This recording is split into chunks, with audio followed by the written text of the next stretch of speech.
Well, it's been a record-setting start to 2024. We are revisiting the calls made at the end of last year to see which hold up and which are in need of repositioning in the Yahoo Finance playbook. Joining us today is Thomas Hayes, Great Hill Capital Chairman and Managing Member, and Nancy Tengler, Laffer Tengler Investment CEO and CIO. Nancy, let's start with you, because back in December, you recommended investors buy Broadcom for its exposure to the AI rally, calling it the poor man's NVIDIA. But do you still stand by that call?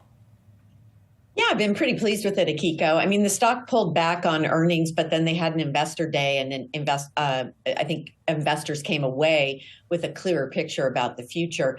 I think on any pullbacks, you want to own this stock if you don't already own it. Strong dividend growth, a capital allocation plan that really rewards shareholders, and a management team that has been able to make major acquisitions and then rationalize them very quickly and very well. And then, of course, the AI component, which will continue to grow. And Thomas, let's bring you in here as well. You look at this market, Thomas, this kind of just steady climb higher. I'm just curious, how has your investment strategy, if at all, changed so far this year?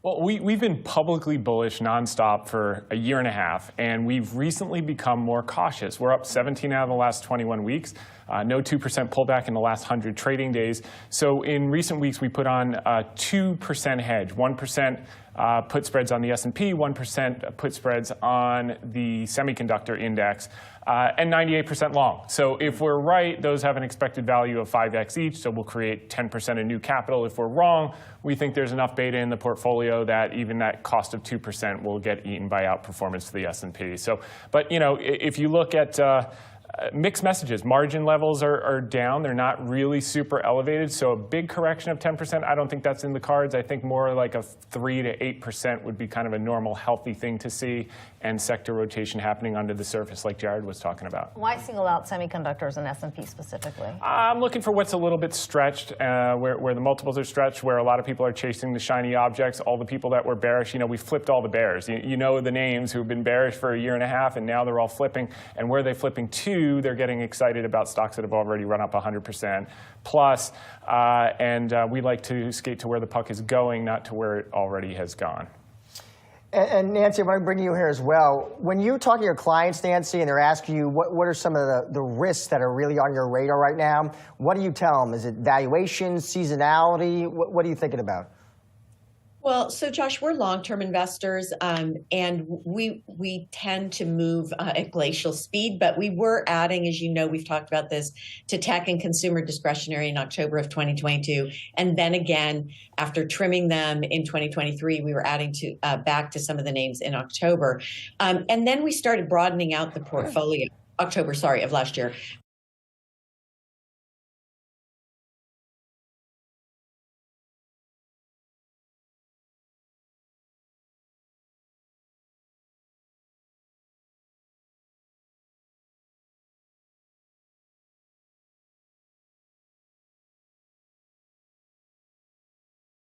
We started broadening out the portfolio really to have the improvement in some of the names that we've seen in healthcare, financial, some of the more cyclical names were overweight industrials.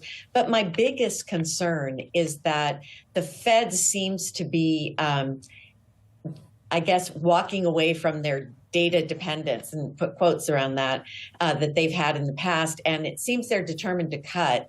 And so we've drawn an analogy to the 90s. We think you can have higher inflation, but not materially higher. And so that's my worry, that we get a surge in inflation because the Fed is too easy. But we've drawn the analogy to the 90s, and we think that's still accurate. Higher inflation and higher interest rates can coexist with strong stock prices.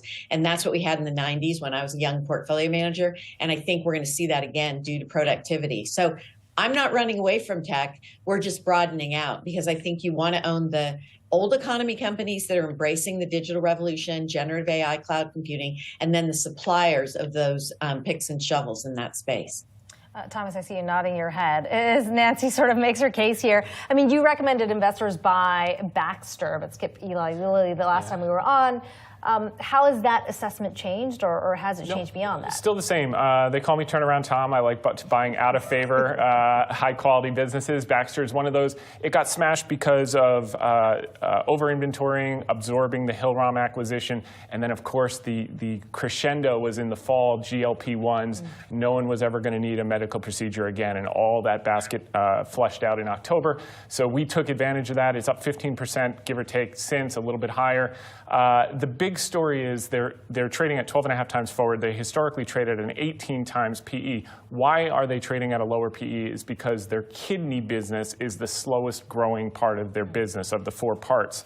They had planned to spin that to shareholders by the summer, which means the RemainCo could re-rate to a much higher multiple, which we think is a great opportunity. But in the last few weeks, there have been rumors that private equity may be bidding for that kidney business. So it may happen much faster, enabling them to de-lever. And the $1 billion of free cash flow they generated last year, that's going to continue to grow. We'll get the re-rating from the 3 faster-growing businesses, and we think this can continue to climb higher, work its way towards 60 and beyond over the next 12 to 24 months. What about, Thomas, what about Boeing, by the way? Any thoughts there? I mean, we just had, obviously, big news, changes in the C-suite. I love it. Love it. As Why a matter do of you fact, love it, Thomas? Well, we bought this in the last week and a half. So we bought some in 179, mid-180s. Our basis is 183. This is the least amount of research and diligence that we've ever done on a purchase, because effectively they delivered 528 planes last year.